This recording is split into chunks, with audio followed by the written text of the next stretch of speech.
Selamat sore, sidang jemaat Tuhan Gereja Gerakan Pentakosta Ebenezer Tasikmalaya, dimanapun saudara berada.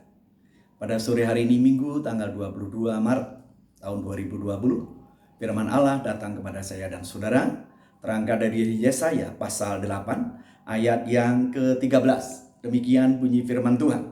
Tetapi Tuhan semesta alam, dialah yang harus kamu akui sebagai yang kudus, kepadanya lah kamu harus takut dan terhadap dialah kamu harus gentar. Sahabat terkasih, firman Allah ini mengajar kepada saya dan saudara, hanya takut kepada Allah. Jangan takut kepada penyakit corona.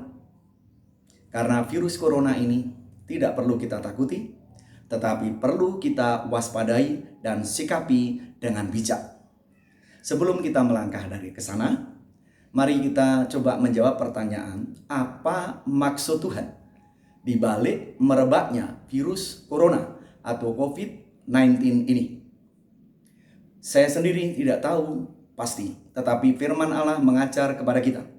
Setiap kali ada wabah, selalu saja ada rencana Tuhan. Dan yang pertama adalah bahwa Tuhan berbicara kepada umatnya melalui wabah itu.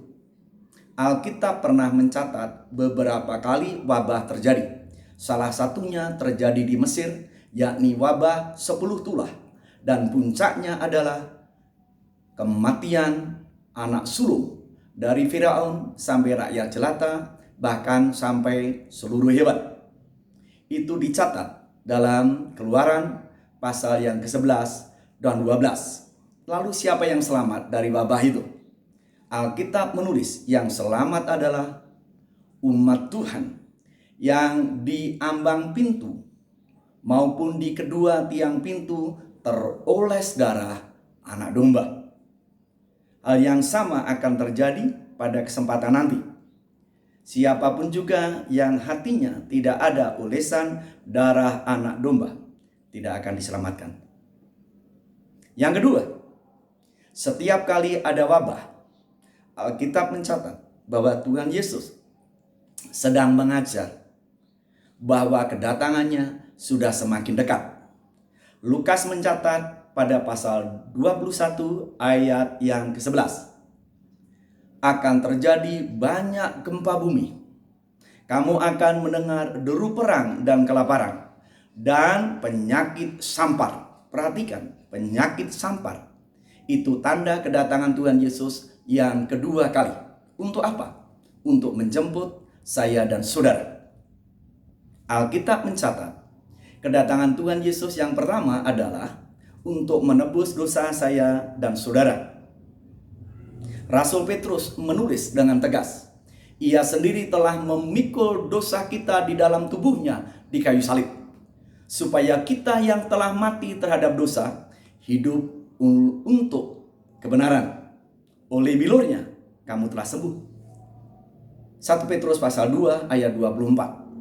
Jadi kedatangan yang pertama adalah untuk menebus dosa saya dan saudara, supaya saya dan saudara bisa menerima anugerah Allah yang bernama hidup kekal itu. Lalu kedatangan kedua kali yang ditandai dengan hadirnya penyakit sampar itu adalah untuk menjemput saya dan saudara.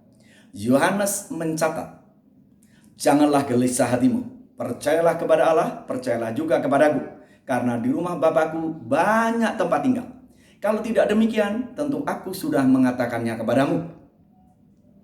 Aku pergi ke situ menyiapkan tempat bagimu. Dan ia nanti akan datang untuk menjemput saya dan saudara. Supaya di mana aku berada, Tuhan Yesus berfirman, engkau juga berada. Jadi kedatangan yang kedua untuk menjemput saya dan saudara untuk bersama-sama tinggal di surga. Lalu yang ketiga, supaya saya dan saudara menunjukkan ketaatan dan rasa hormat kepada pemerintah. Roma pasal 13 mencatat ayat 1, setiap orang harus tunduk kepada pemerintah yang di atasnya, karena tidak ada pemerintahan yang tidak berasal dari Tuhan.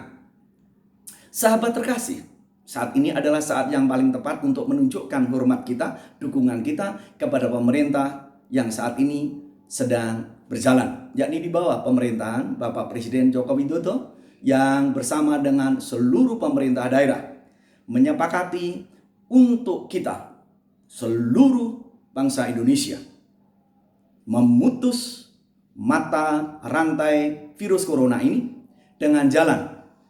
Yang pertama, belajar di rumah, bekerja dari rumah. Untuk itu, saya mengharapkan kepada ibu, bapak, saya dan saudara melaksanakan dan bekerja sama dengan pemerintah untuk menjadi pemutus mata rantai virus corona ini.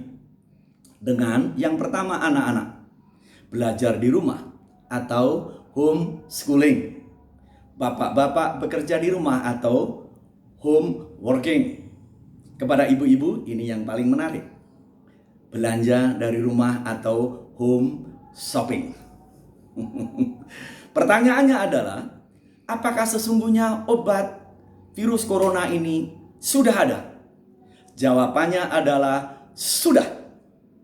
Diketemukan oleh saudara kita dari etnis Sunda yang lahir di negeri China. Obat itu diberi nama Tong Ching Chiang Linci. Artinya, ulah kaditu, ulah kadia, ulah idar, ulah ider. Jangan ke situ, jangan ke sini, diam di rumah. Menikmati persekutuan keluarga dan berdoa di rumah, bekerja dari rumah, berbisnis dari rumah. Tuhan Yesus memberkati kita semua. Salam